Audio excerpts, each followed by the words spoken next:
So I'll start off by introducing people that we have here today. So to start with, I'm Kath. I'm the engagement officer at Pathfinder's Neuromuscular Alliance. And I'm going to be working with Yasmin, who I'll let introduce herself in a minute, to ask questions to the panel of parents that we have here today. And then we're going to open out to the audience to ask their questions. There should be about 25 to 30 minutes for you to ask questions. Do you want to introduce yourself, Yasmin?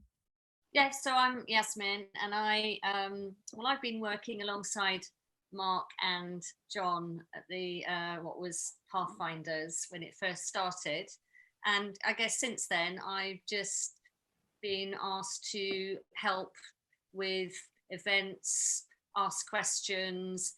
I'm quite organised, so I think sometimes that's been helpful, putting things together, and it's just been great to see how the organisation has grown and developed, and it's been fantastic working alongside Kath on this. Thank you.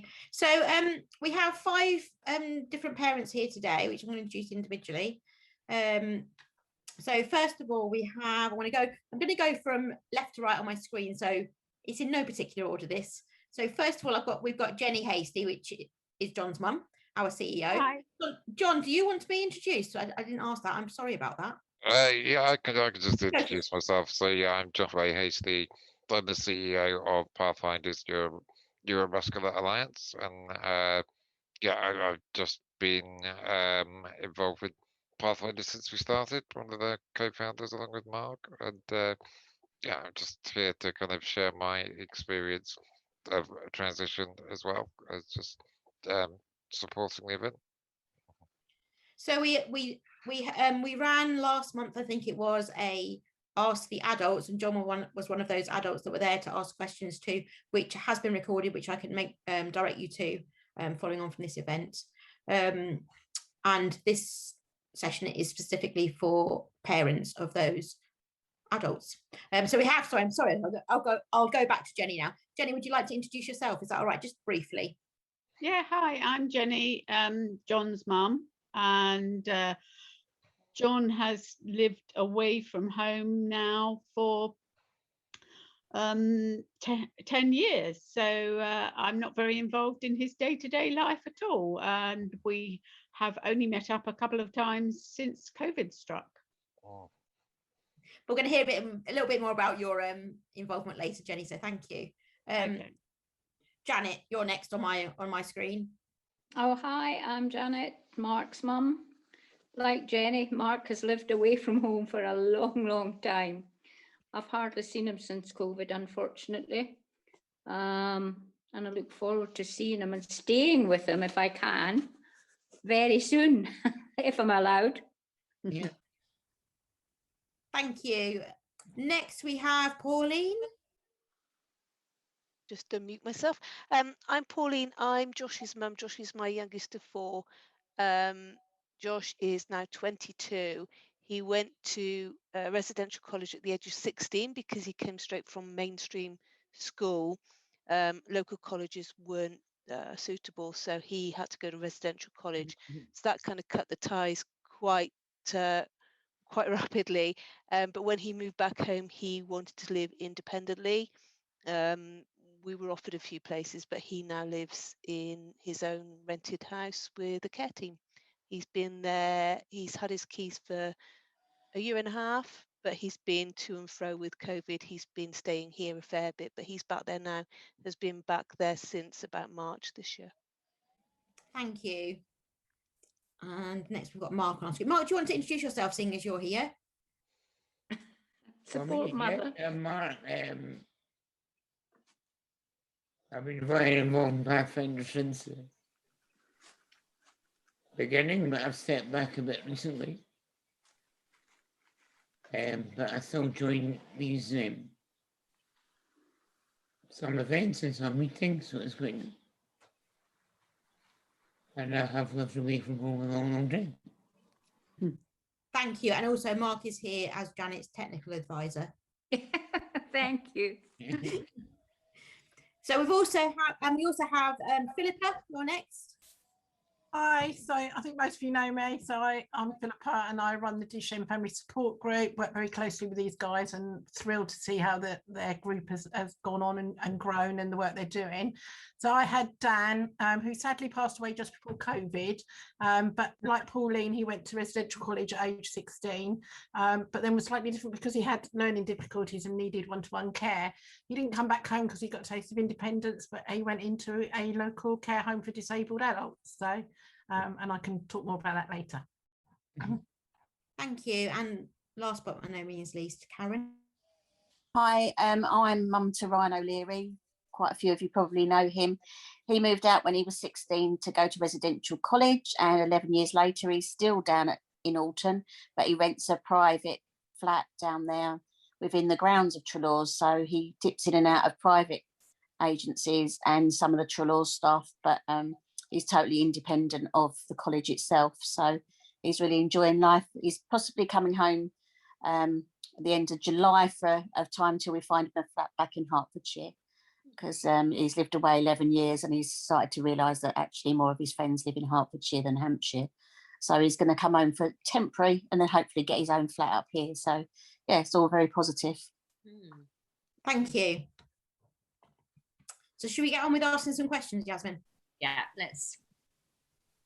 So we're going to start with Philippa.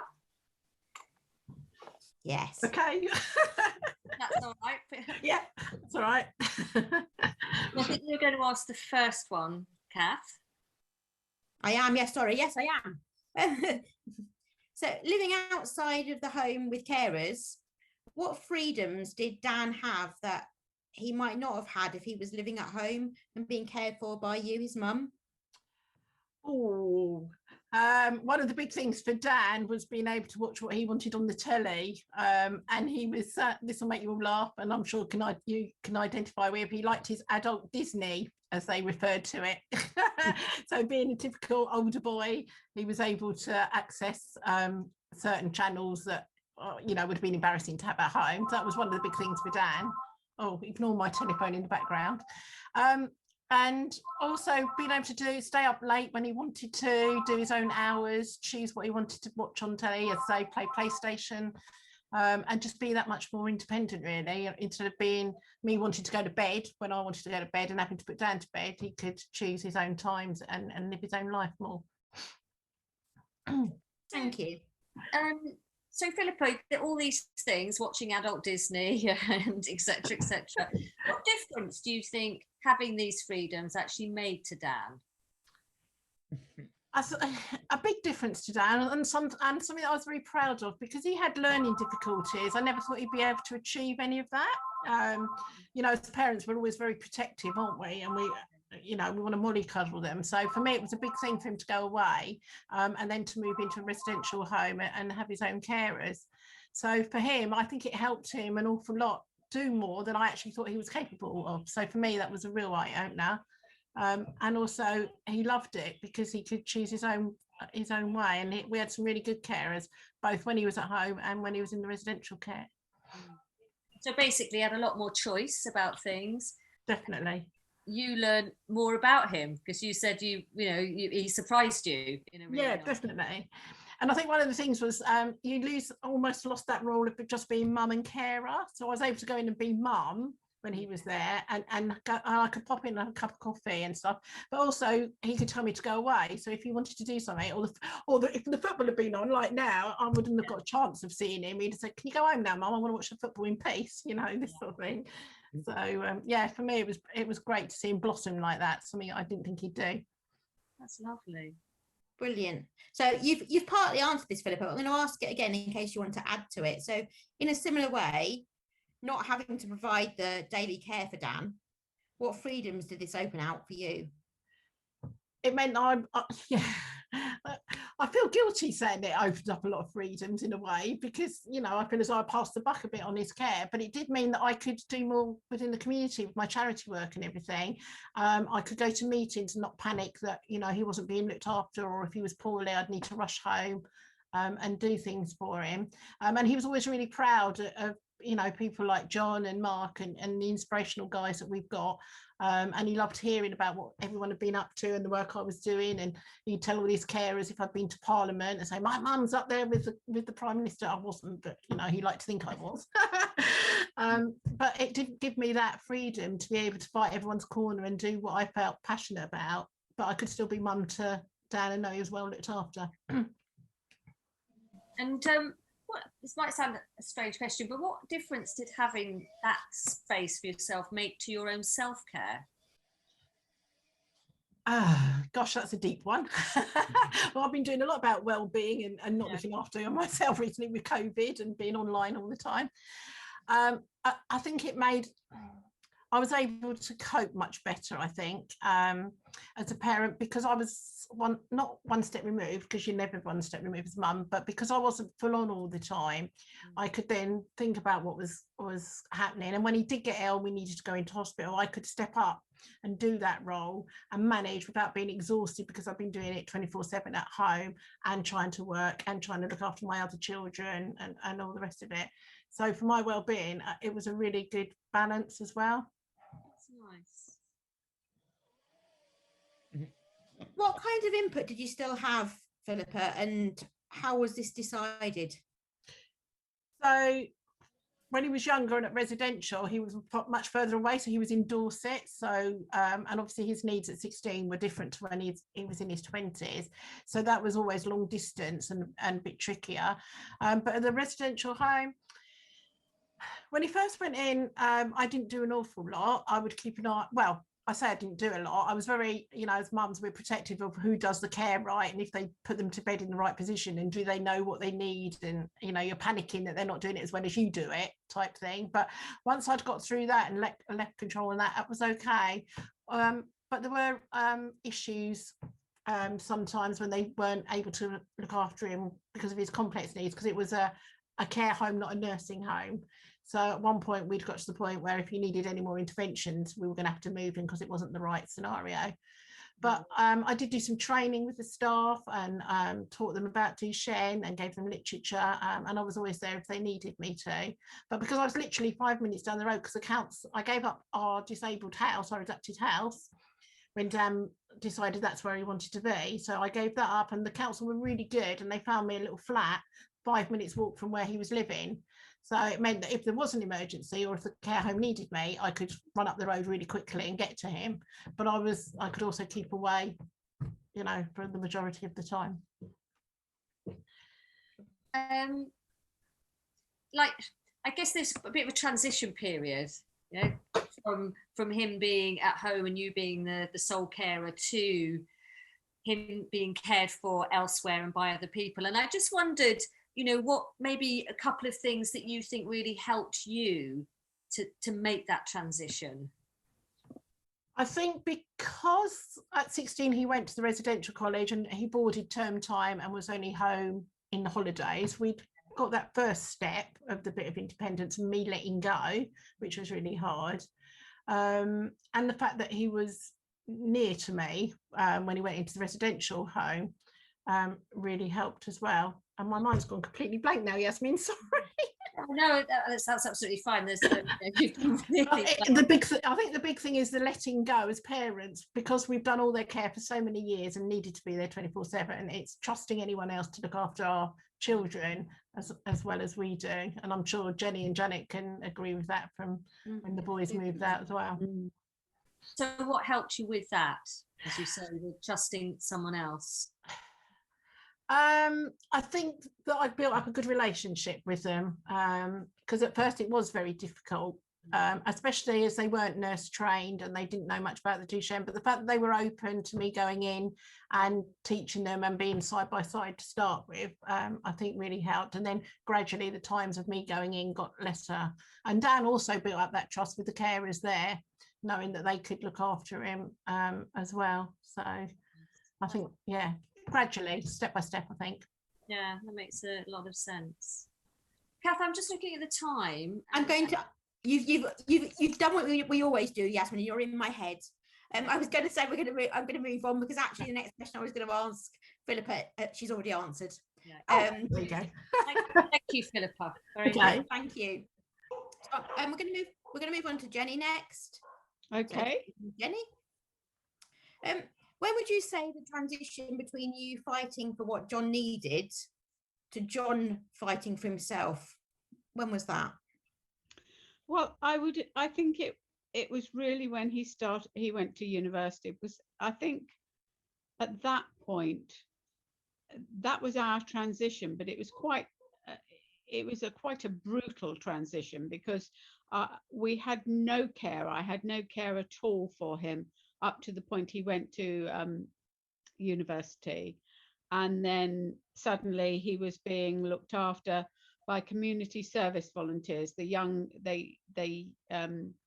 used to use young people. In the first year, I think he had 2 British youngsters, but subsequent years there were a lot of German lads who would come over because they could sign up to do voluntary work instead of having to do military service, because military service was still required in Germany, so they could opt to do voluntary work and some other things. So that's why you had a lot of young German lads come over.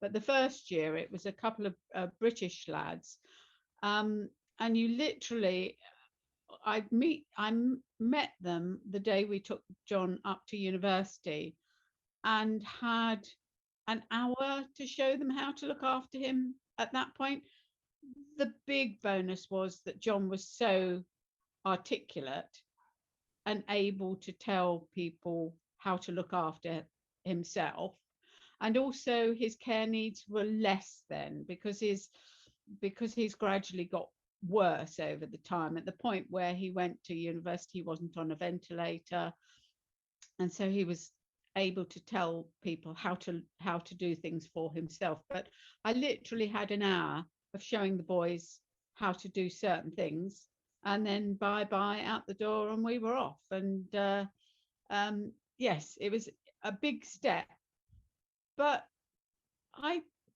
didn't find it too difficult, because I trusted John to be able to manage his own care, I must admit.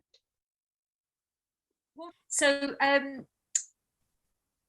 you said about, you trusted in John, which is a great thing, I think, to for us, any parent, to be able to say about their child.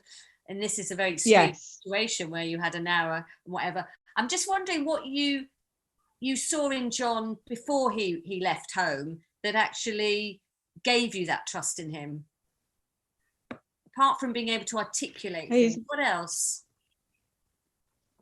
Well, he's very bright, very intelligent, and although, it was a big joke because John always left things to the last minute, and he's a typical lad, certain things he wasn't particularly good at, but I always thought that he'd cope with getting people to care for him properly. Right. Yes. That's very nice. Yes. Over to you, Kath. How hard was that to do at the beginning? Well, thinking back, it's a long time ago now, it's more than 20 years. So I don't remember it being too hard. Yes, it was strange, I think, more than anything. And obviously we kept in contact initially, just because it was so strange. But John's always been the sort of person that only contacts you if there's an emergency. So if you didn't hear from John, everything would have been going okay. And he tended to ring you up if he needed to know, well, how to cook something or something like that. Then most of the time life was going on fine, and as is the case now. So it sounds awful, because there I was, his full-time carer, and it just stopped in a moment. And I don't think I really had a lot of difficulty with that. It's difficult to imagine that you wouldn't, but I can't remember it being difficult. Strange driving home from university, having left him, and he was over 2 hours away, but not particularly difficult. I must admit. And I was working, so our lives, you know, I kept very busy. It wasn't as if my life was just looking after John. So I had lots of other things in my life. I think within a few weeks, we took our first holiday that we'd taken for years without John. But apart from that, yes, the transition was relatively easy. Kath, I think we should move on to either question 6 or 7. Which one would you like to ask? Jenny's covered so many of our questions in her answer. Oh, right. Oh, okay. Yeah, it's great. Oh, that's brilliant, Jenny. It's brilliant. Yeah. Thank you. What is your proudest moment in being parent to John? Oh gosh, that's a hard one, because it just being his parent is something to be amazingly proud of all the time. So he's achieved so much. It's very difficult to single out one thing, but there are so many things he's achieved and done. I mean, obviously his film was a major thing. Him, you know, setting up this the charity Pathfinders was incredible. On his wedding day, I was incredibly proud of him. But yes, I couldn't single out one moment, because he's always made us proud. That's lovely. Oh, that's so lovely to hear. That's lovely. Yeah. So shall we move on to on that note, Jenny? We're going to move on. Very much, Jenny. Yes. Sorry, John. He's here having to listen. So I'm going to move on to Karen, if that's okay. Where are you, Karen? There we are, I can see you. Yeah. So I'm wondering if you could tell us what are the advantages from your point of view about carers caring independently for Ryan rather than in your own home? It was quite difficult to let go at the beginning, because I just thought that no one can do it as good as me. And I think we all have that idea in our head. But actually, once Ryan had gone off to Trelaws and he was directing his own care and everything there, which was a little bit different because it was going along with education. But as soon as he went to university, then we started opening it to agencies, and that was a little bit difficult for me, because I found that lots of the people were working with elderly people, and I just kept thinking, are they going to talk to him like a baby and things like that? And I found it really difficult to let go. But then Ryan just one day said to me, Mum, I'm an adult, and if they talk to me like a child, I will tell them. And I just thought, actually, I don't think I've got any worries, because he was so direct, and he just straight away now, if any worries that I had, he dismisses it and gives me a reason why I shouldn't worry. So there's been issues, but at the end of the day, he's always sorted them out or asked me to come down. And gradually I have after 11 years, I've definitely let go. And I'm not even when he's at home, he comes home for weekends. I just carry on doing what I normally do. And now he's coming home more in the week, just to get used to the idea of being back in the house. And obviously, Kath knows that the circumstances, but he's just got to get used to not having his dad here. And when the carers are here, they're just sort of like a piece of furniture now. I just wander around them and do my own jobs. And I do a lot of voluntary work as well as working. And it is that the only thing I found difficult now is the personal space. I think Ryan thinks that they're intruding on me, but I try to be, they're just another person in the house. But it is hard to let go of that. But I think once you realise and you get the right carers, and I think they suddenly click with you, and you think, actually, Ryan's really happy. And I think that's the most important. As long as he's happy, I'm sort of happy, really. Yes, of course.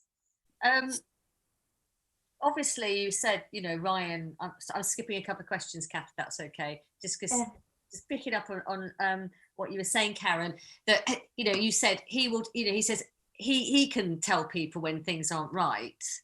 Yeah. And if we were to ask Ryan, what would he say that you have done that has really helped him to build that independence and that independent voice?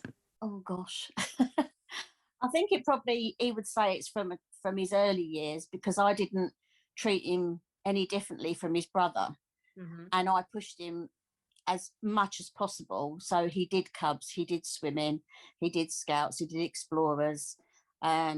He went on all the school trips, and we was told lots of school things he couldn't go on because he wouldn't be able to. So I come along but never spoke really. I helped with all the physical stuff. And then when it was like activities, I took another group of children, and he used to have a doorbell. So if he needed me, he'd ring me and I'd have to run over to wherever he was. And I think that's the biggest thing. He said, like, letting him try everything for himself, growing up as well as into adulthood. When we first went to Trelaw, we both, Barry and I both said to him, and he often thanks me for it, because he said, you told me at the beginning I wasn't allowed to moan and grumble. I could tell you when there was something wrong, but I wasn't allowed to moan and grumble unnecessarily for 3 months, because we give him till Christmas. And I think that was the best thing we did, because a few other people of his friends joined, and they were continuously on the phone chatting and saying, oh, don't worry and everything. And I just used to say, has anything gone wrong? Anything that's really bad? And they'd say, not really. I said, right, that's great. You're having a lovely week there. Good. I'll see you next week. And it'd be letting him just get on with it, because I started to think that actually, while I'm protecting him all the time, he sort of says, I stopped having a protective bubble on him. I treat him like his brother. And he said he often sees other people that they're wrapped up in cotton wool and they don't get to be adults. They just stay as children. They don't get to grow as young people. So I think that's the best thing, letting him just get on with it, I think. Yeah. And what's really nice, I mean, what's really lovely about what you said is that you as you said, you pushed him a bit, you encouraged him, you let him get on with it. And of course, you're always there in sort of what I think my mum used to call mindful watchfulness, so that you're always there, in the background, making sure ready at the ring of the bell to step in, but letting him have as much space as he needed to explore. Yeah, definitely. And sometimes I think as our young people grow up, they are protected not only by us but by the people who care for them within school, and they've got an adult with them nearly all the time, so they don't always get to have banter with their friends and understand jokes and fooling around. And that was one of the things Ryan used to find a little bit difficult as a younger person, because it never happened to him until he went to college, because he was always protected by the carer who was sitting next to him or the teaching assistant. He never got all those jokes and the silliness in the playground because he was never on his own. So once he went to college, I said, when they say, oh, I think they're bullying me, I said, well, no, actually it's banter, and making him understand that this is part of the big world and you're really growing up now. Yeah. And, I think when he talks about it now, he said, oh, I was so silly, I just didn't get it. I said, no, you didn't, because you were so wrapped up when you were at school. And I said, even at talking to teachers, they couldn't understand why I just want him to be out in the playground in his chair sometimes just for a little while on his own. Because you don't get spoken to all the time if you've got a teacher with you, and you become quite isolated. But Trelaw's was a whole new world. That's excellent. So it's really good. Thank you, Karen. I love what you said, actually. Really thoughtful. Really thoughtful. Thanks. I'm going to move on to, thank you, Karen. I'm going to move to Pauline now, if that's okay with you, Pauline. Yep. So, Pauline, for you, what are the advantages from your point of view about carers caring independently for Josh rather than you at home? I think initially I was, when Josh was about 14, was when I first asked, well, he might have been a bit younger than that, maybe about 12, I asked for direct payments so that Josh could go to youth club, because all his friends they were all going to youth club. And he didn't want his mum there, obviously, it looked a bit odd. He was the only one with a mum there. And I was very fortunate to have a niece who looks incredibly young for her age. So she started working with Josh initially just a couple of hours a week, and we've gradually built on that. But before Josh went to college, there was still a lot on my shoulders. It was mainly me doing the care. We got a massive mortgage. We do need 2 wages coming in. So I was getting really haggard trying to balance being a mum to 4 children, not just, it isn't just Josh, and also trying to bring in a bit of income as well to cover the bills. And so there was it was both from my point of view, it was beneficial for me to not be burnt out, but also for Josh to be doing things that his friends were doing with his peer group rather than it being his mum. As for now, we use direct payments, and that can be quite tricky because we're having to employ staff and they come and they go. If you've got somebody off ill, we've got to kind of step in and find somebody to cover. But we do have a bigger team now, so actually I'm now even more taking a step back. I was controlling the whole team, and now one of my daughters, she was working in care, she's come to work with Josh, and she now works as supervisor, and she's just done all the interviews, she's doing all the training. So more and more I can step back and I can do my work. I'm an editor for a magazine, so I can work on that full time, and I can just be a mum to all 4 of them really. So it's been beneficial for me, but it's also been really beneficial for Josh. He feels like he's got control of over his own life, that he's living a life similar to his siblings are living theirs. So it was really hard to let go, though. It was really, really difficult to let go. To see Josh go to college at 16, I really struggled with that. But I was very aware that when Josh was diagnosed, I was really worried that he wouldn't live a normal life, he wouldn't have a normal adulthood. And then I did realize at 16, if I don't support him in going away, the thing that's holding him back isn't the Duchenne as much as me. And that was really, really difficult to step back and let other people take control. The only aspects I control right now, and I back him up with, is his healthcare. But again, I'm trying to get him to be thinking about taking that on board now. So yeah, it's just been a bit of a gradual process. I mean, he's only 22, and he's only been living in this house for under a year with the COVID situation. But he's really taken on so much. He's taking control of his finances. He does his meal planning. He does all his shopping online. Then him and a carer go and pick it up. He works 2 jobs. So yeah, it's been really, really great to have the care staff there to do that, so that I can step back and do what I need to do to carry on paying the mortgage. And what have you learnt about Josh then through all of this? Well, I think the staggering thing has been when he was at college. I went there one weekend, and one of the staff said, "Well, did Josh tell you about going to give the talk at the girls' college?" I'm like, no. And apparently, yeah, he'd gone to give a presentation about living life with a disability in front of a whole girls' school. And then he'd taken on a role running a charity for as a collection point for homeless people, for people to drop clothing, and he was the drop-off point, and he would help with the distribution of that. And then he was invited by his older brother his older brother wanted him to be a best man.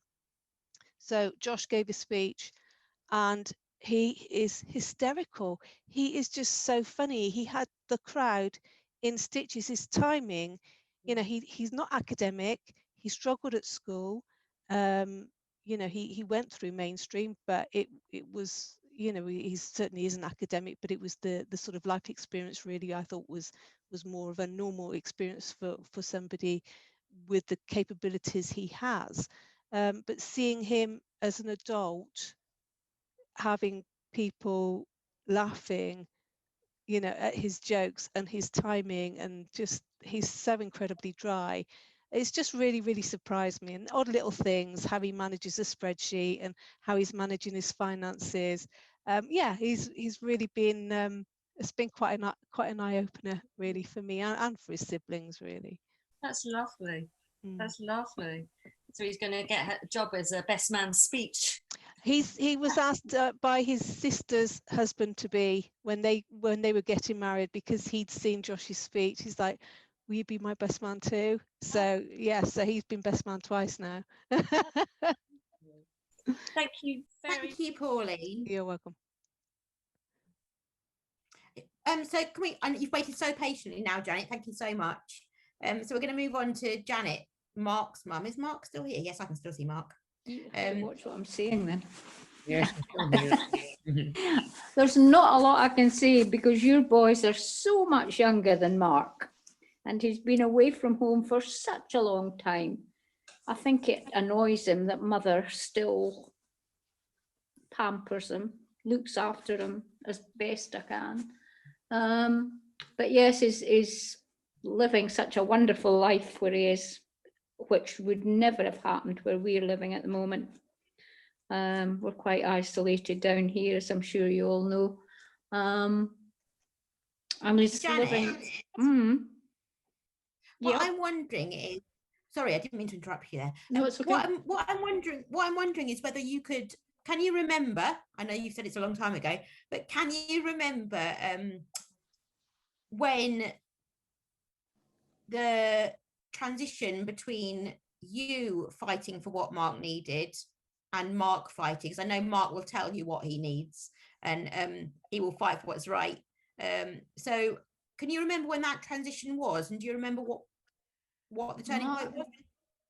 Mark went away to school in Edinburgh because the schools down here were unable to make ramps and whatever suitable for a wheelchair user. This is a long time ago I'm talking about. So he went to school in Edinburgh, which was absolutely wonderful. It gave him such a superb outlook on life, I think anyway. He said he didn't like it, but to us it was wonderful.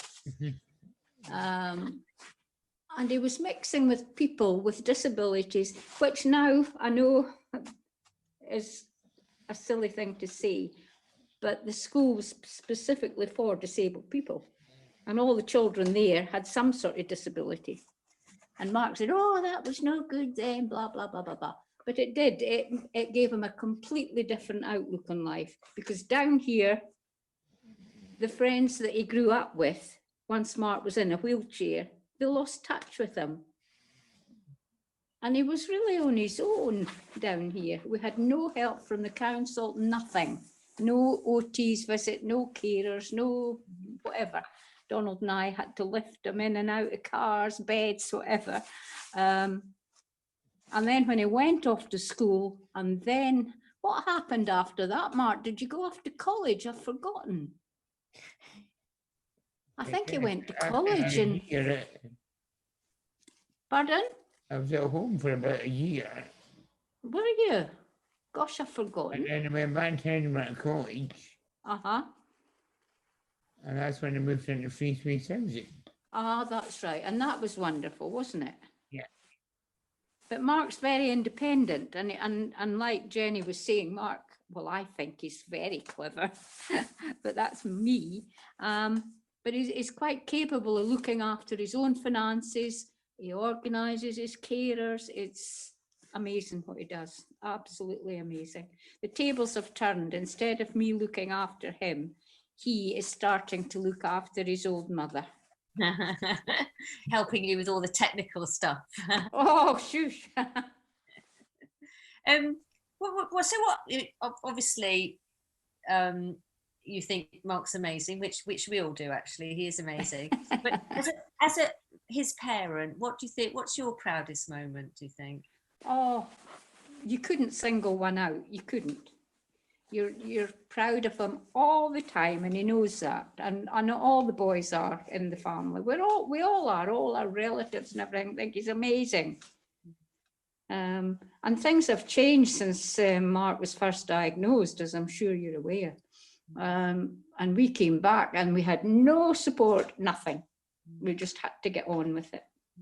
And now when I see what the youngsters now are capable of doing at an early age and everything, it's amazing and much better, much better. Donald and I were sort of stuck on our own. No help from anybody. Nobody knew anything about it then, you know. My GP had never seen anyone who'd been diagnosed with Duchenne. And we didn't know. We read as much as we could, but you never believe what you read, do you? I don't think anyway. But yeah, he's a wonderful boy. We all love him very, very much. It is interesting. Isn't that right, Mark? Yes, yes. Your old mother. Jasmine, we've got a question coming. I think this would be a really nice time to ask it. Question come in, lovely. Who's that from? Yes. So it's from Lucy. Yeah. And she's asked, if you could go back to the day your son was diagnosed, knowing what you know now, what would you say to your younger self? What advice would you give?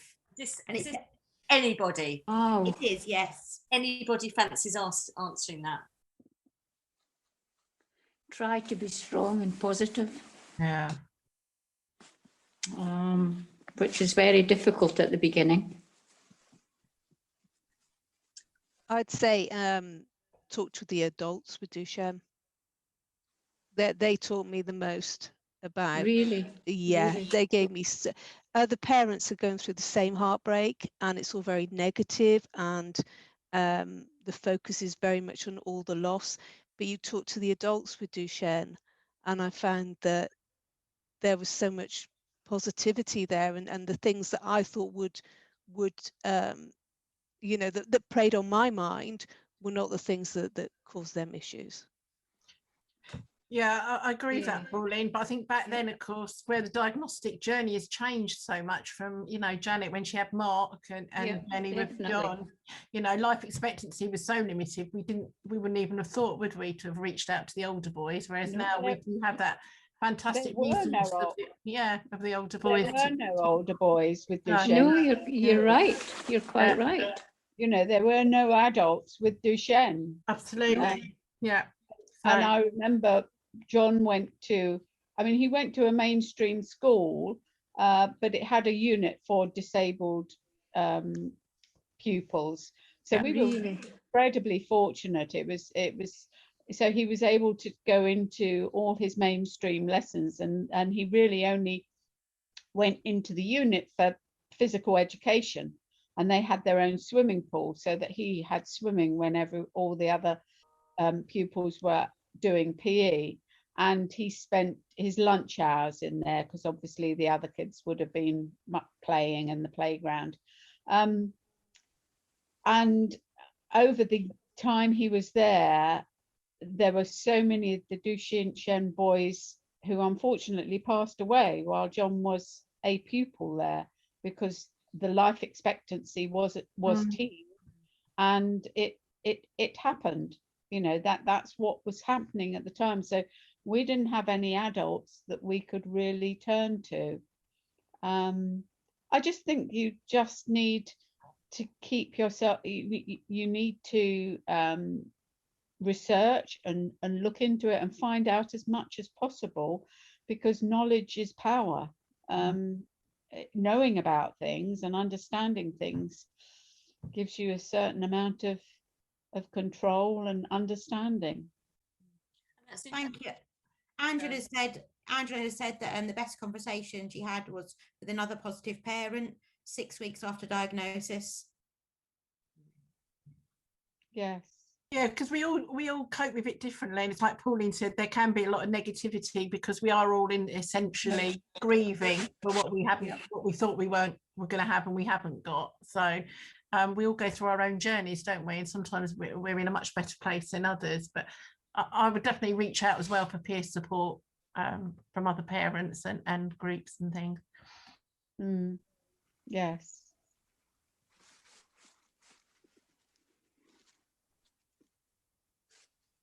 Did we not have a family care officer? Oh yes, that was when, was that when you were at school? She was amazing. Was that from the Western, Mark? I've forgotten. Yeah, she was based at the Western. Yep. And she was very good. And that was when Mark was living in Edinburgh. in his own accommodation then. Before that, even. She didn't come down here, did she? Got it often. Did she? Oh, Mark, you've got a better memory than your old When I mother, had the red button. which is not difficult. Mhm. Yes, you're right. I forgot about Muriel. Can I just ask a question? Because speaking of care work, we've lost a PA this evening, and I'm doing the bath and bed routine. But I had a question before I leave. Our son is 17, Isaac. Many of you will know him. He also has learning disabilities, mild learning disabilities as well. So what I wanted to ask you, Philippa, was how Dan felt about living in a care home, and did that give him the level of independence that he wanted? Oh, that's an interesting one. I think so. I think because of his learning difficulties, he was always really adaptable, and coped with different things, and he just loved being around people. He was a very sociable boy, so he wasn't worried about the fact that I wasn't doing his care anymore. And if he were young, blonde and pretty, so much the better. Which I'm, so he wasn't fazed by that at all. And he accepted the care in the care home. But obviously, unlike John and Mark that are able to advocate what their needs were, the issue with Dan was that he couldn't say very much about what he needed, or if something was wrong, and he didn't like to complain. It would be me to say, you're not doing it right, or you haven't done this, or whatever. So it is a bit more tricky when they've got the learning difficulties, but he certainly became more independent than I ever thought he was going to become. I still managed his finances and his health, even when he was in the care home to a certain extent, although he had his own bank account and went spending. But again, that had to be controlled to a certain extent, because he would spend £200 on something because he had no concept of money, that sort of thing. So again, it's getting that balance of letting them do a certain amount on their own, but also trying to guide them a little bit. It's a difficult one, Kathy, but that's really, really helpful to hear. But speaking of young, blonde and pretty, did Dan, Isaac has a girlfriend, and I could see him wanting to have an independent life where he could essentially live with his partner. Right. He also has learning disabilities, so I don't know if anybody has any light to shed on that kind of situation. Yeah, Dan always wanted girlfriends, and his aim was always, I want to be married and I want to have children and be a dad and obliged by it. Never actually did happen for Dan, but he would flirt with everything going, even the carers, and at times we would have to pull back on that and say, you've just overstepped the line, so and it's not quite appropriate. But he never had a relationship as such, so I couldn't really answer on that side. Sadly, I would have loved him to have had a proper girlfriend and everything, but some of the others might have more insight onto that side of things. When Josh was at college, he had a couple of girlfriends, and they would help with assisted sex if that's what was relevant for both students. That never happened for Josh at college. He has had a girlfriend since. He says he doesn't want a girlfriend in a wheelchair because of the sex, because it makes it really difficult. But he has had a girlfriend, and the carers are aware that he might need certain assistance, but it's very much a case of them sort of stepping back and just being there if they're needed, and giving him that privacy to live a full life, really. But again, Josh has some learning difficulties. But he's living in his own home. He's living in he was originally offered a placement in a supported living, almost like a care home, but kind of in between care home and independent living. It would be with the same care team. It was relevant for Josh when he was maybe 17. It's not really relevant for Josh now. He's in his 20s. The other people in that care home were a lot older than he is. they weren't his peer group. And I think as he became more independent and more confident, he realized that isn't actually the setting that he'd want, that he would prefer to be living in his own rented place. But the care team are all quite young, and we do talk a lot about relationships and Josh's wishes, and you know, there's a respect that this is a normal part of adult life, and if that's you know, a part that he wants to explore, then really, you know, they're just there to facilitate the, you know, the situation and support him. But it's a difficult one. I mean, I guess I was just meaning more, yeah, in a care home kind of, you know, kind of setting. It was just, I guess just. I think yeah, I think it probably depends on the care home as well, and sort of how experienced they are with that. Actually, when Josh went to look around Star College, it was the one question he did ask is, you know, if I get a relationship, will you support that? And they didn't bat an eyelid, whereas, you know, other care homes it might be different. So I don't know. I think you have to talk to the individual places, really. Yeah, Dan could have had it if he wanted to, in the sense of they would have looked after it, because they had married couples there in the end and people that got together at the care home. So, but like Josh, it wasn't his age group, but that never phased Dan. He was quite happy talking to people of all ages. So, but they're all individual, aren't they, these boys? Yeah. Can I just add, my Jonathan, quite a few of you knew Jonathan, and when he was at Trelawn's College, he had a serious girlfriend, and when the college realised that it was quite serious, they allowed them to live in an apartment. So in the last year they were there. Bear in mind that Jonathan was 18, so he was able to make up his own mind. They had an apartment to themselves, and the college dealt with arrangements. I mean, I talked to him a little bit about it, but obviously I said it's your personal life. You know, you don't have to go into details with me. So he never went into details with me, but you know, it allowed him to have a relationship with someone. Brilliant. John. Thank you, that's really helpful. Yeah, I was just going to add from having supported people in different situations. You know, there's a lot of different schemes available, and you know, care homes can take a lot of different formats. You know, sometimes it's a large kind of care home supporting a lot of people. Sometimes it's just a shared house with you know, two or three or four people with learning difficulties. So I think, you know, there are certainly settings in which that could definitely be supported. I think it would just be a case of kind of putting the case to the local authority in terms of what his needs were. You know, everybody has a right to have a family life and relationships, so they can't refuse that. But I can imagine it probably might be a bit of a fight to kind of get that because it always is with the local authority. But you know, certainly knowing what the situation for people with learning disabilities without Duchenne, there's certainly lots of examples of you know, couples with learning difficulties being supported in a scheme. So, you know, the principle is there, and I think you know, there's no reason that that should be refused. Not going to say it's easy, because I don't think it's easy for anybody kind of getting independent living, but I certainly think it should be possible. Brilliant, that's been really helpful. Thanks ever so much, and thanks everyone for making this webinar possible. We're going to have to disappear now. Thank you.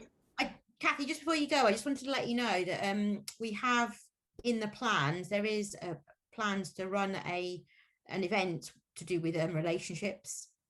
So that might be something you might want to come along to. There might be some of your questions might be answered during the event. It is in the planning stages, so I can't give you any more details on that now. But thank you. Thank you so much. Bye everyone. Bye-bye. Bye. Bye. Bye. Can we round up, Yasmin? Yeah, I think so. That sounds maybe a good place. Can I just ask a question? Of course you can, Claire. I think quite a few of you know me already. So I've got 2 sons, Jack and Tom, poles apart. So Jack currently is at Birmingham University, living it up, studying a degree in biology, going on to do a master's. Fantastic. Ask Jules, full independent living. The downside is during COVID, his carers have had to move into our house. I absolutely hate having them in our house, but obviously they're here for Jack and to give him his independence.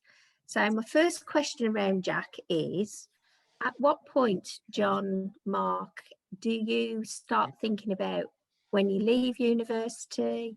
Obviously, I think Jack's going to be an eternal student. So in my head, he needs to decide where he's going to be, and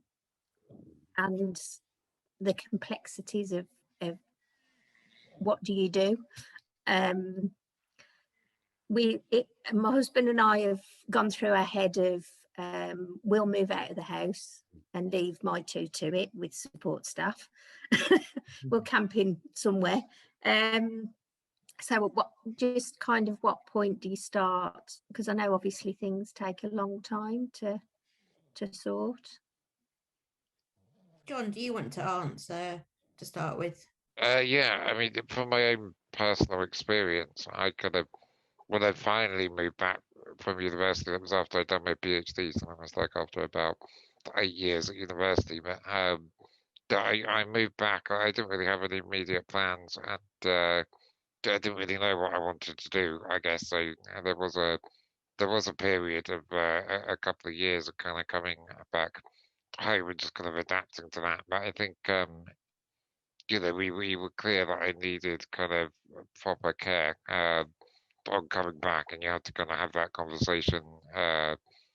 Probably at least 6 months, I would say, before ending university. But in terms of kind of like what you do first, it's a bit of a chicken and egg situation, really, because it's hard to move out without the care package, and trying to get like everything aligned perfectly and get the care package and the accommodation in place. It's possible, but it's a fight with the local authority or NHS continuing healthcare, whichever one you're dealing with.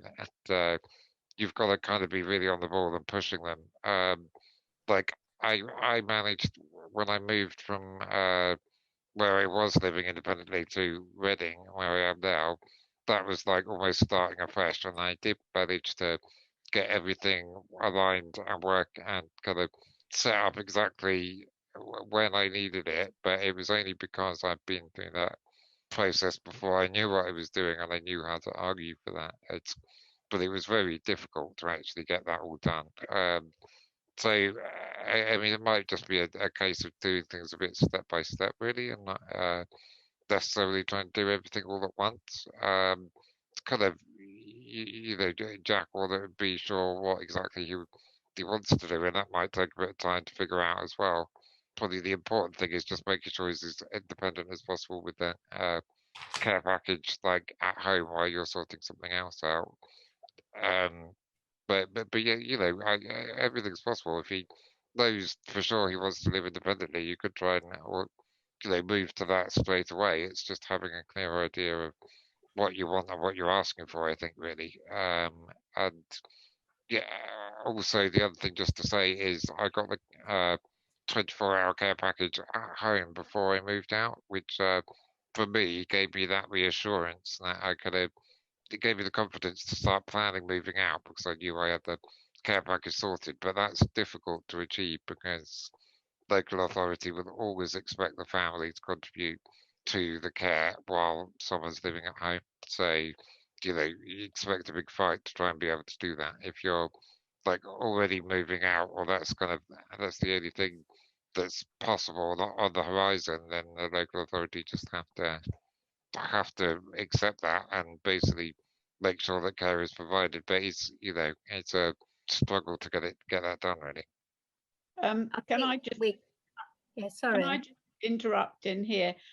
Just basically, when we had the meeting while John was still at university to discuss him coming home the social worker we had basically told me to state that I would not care for him, Yeah, okay. which I did at her encouragement, because it was only by me saying, no, I have a job and I'm not looking after him, that they had to provide a 24-hour care package. If I'd in any way offered to care for him, then they would have definitely not given us the 24-hour care. I mean, we are extremely fortunate that Jack is 24/7 at university and at home. Oh, great. So we have a standpoint now. And then obviously I've got Tom. So he's 18. I've just got rid of our transition social worker. I was just like, for God's sake, just hand me over to adults, because absolutely never met her. And we'd had all our funding agreed, and she was just winding me up. So I've asked to be transferred across. Tom now has a private care agency every morning, and I'm the second person. And of course, we've got a team of 5 ladies who are all probably my age or in their 40s. Tom gets on with all of them. We have some direct payments as well. And again, I can only recruit females. I've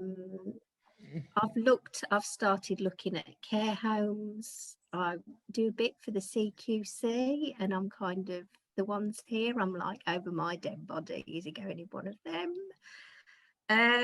He sings in the choir for adults for learning difficulties. So I've seen others that have done supported living. If you ask Tom, he wants to stay at home. So it's a real tricky one with him. And now we've thrown into the mix, we're about to have spinal surgery in September.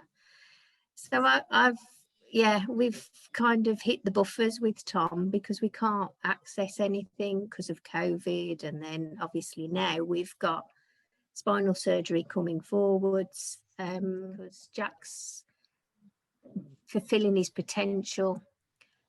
Tom's Mr. Social. He likes footy. He's probably like Dan. Yeah. Probably would have got on really well. Likes his music. Yeah. But it's trying to get out of Tom. Where would he like to live? What does he want to do? It's just extremely tricky. Claire, I'm sure you're probably not going to want to hear this, but he sounds to me like a typical 18-year-old lad. Yeah, absolutely. Yeah, but he does do things. He's in a choir. He does socialise. But yeah, I just worry about him basically. But as long as you want to have another chat sometime, I'm happy to chat about, because I know that Kath probably wants to shut the meeting down in a minute because of time. But I'm happy to have a chat and talk about Dan when he went to residential school and how we sorted that one out and stuff like that. If that's helpful. I know we've had chats before, but if I can do anything more to help, I'm happy to.